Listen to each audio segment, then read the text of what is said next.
ഇത്രയും സന്തോഷകരമായ ഒരു ചടങ്ങിൽ പങ്കെടുക്കാനുള്ള സന്തോഷം ഞാൻ നിങ്ങളോടൊപ്പം പങ്കുവെക്കുകയാണ്.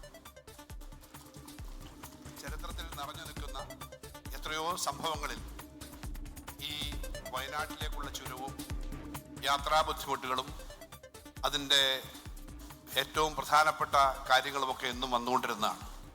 അങ്ങനൊരു സ്ഥലത്ത് കേരളം പോലൊരു സംസ്ഥാനത്തിന് ഇങ്ങനൊരു ചുരം 8.5 കിലോമീറ്റർ 2200 കോടിയിലധികം ആദ്യ ഇൻവെസ്റ്റ്മെന്റ് തന്നെ വേണ്ടിവരുമെന്ന് കണക്കാക്കിയ ഒരു പദ്ധതി നടപ്പിലാക്കാൻ കഴിയുമെന്ന് കുറച്ച് വർഷങ്ങൾക്ക് മുമ്പ് നമുക്ക് ചിന്തിക്കാൻ കഴിയുമായിരുന്നില്ല. കിഫ്ബി എന്ന സർക്കാരിൻ്റെ Kerala infrastructure investment fund board കിഫ്ബിയുടെ കീഴിൽ ഈ പദ്ധതി തയ്യാറാക്കിയിട്ടാണ് ഇതിപ്പോൾ നടക്കുന്നത്. രണ്ടാം പിണറായി സർക്കാർ വന്നപ്പോൾ ചുമതലയേറ്റവരാണ് ഞങ്ങളിൽ ഇവിടെ ഇരിക്കുന്ന 3 മന്ത്രിമാരും. മന്ത്രിസഭയിലെ ബഹുഭൂരിപക്ഷ ആളുകളും അങ്ങനെ തന്നെയാണ്. നേരത്തെ കിഫ്ബി നടത്തിയിട്ടുള്ള പ്രവർത്തനങ്ങളുടെ വലിയ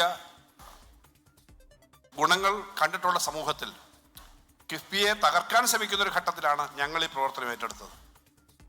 എങ്കിലും കിഫ്ബിയുടെ ആ പദ്ധതിയിൽപ്പെടുത്തി ഈ പുതിയ പദ്ധതി നേരത്തെ ഉള്ളതിനകത്ത് ഉണ്ടായിരുന്നതല്ല.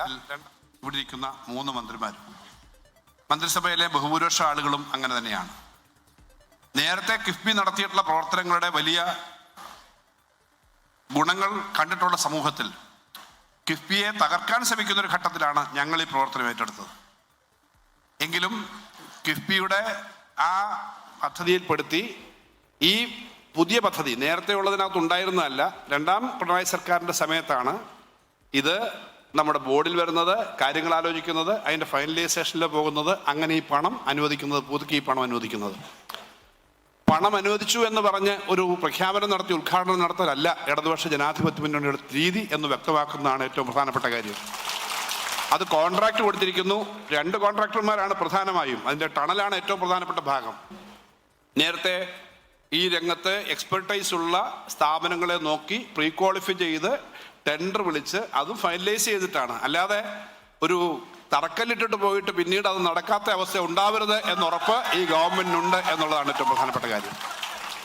അതിൻ്റെ സാമ്പത്തികമായി വരുന്ന ഇത്രയും വലിയൊരു പ്രൊജക്ട്, ഇത്രയും ഒരു സിംഗിൾ പ്രൊജക്റ്റിന് വരുന്ന ഒരു കോസ്റ്റ് നമുക്ക് ഏറ്റെടുക്കേണ്ടി വന്നിട്ടില്ല. നാഷണൽ ഹൈവേക്ക് 6000 കോടിയോളം രൂപ സംസ്ഥാന ഗവൺമെന്റ് ചെലവാക്കുന്നത് ഒറ്റ പ്രൊജക്റ്റിനല്ല, കേരളത്തിലാകെ ലാൻഡ് അക്വിസിഷന് വേണ്ടി നമ്മൾ കൊടുക്കുന്നതാണ്.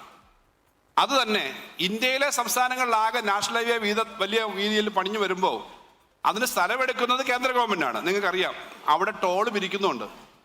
കേരളത്തിലുണ്ടാകുന്ന നാഷണൽ ഹൈവേ NHAI പണിയുന്നതിന് ടോൾ പിരിക്കും.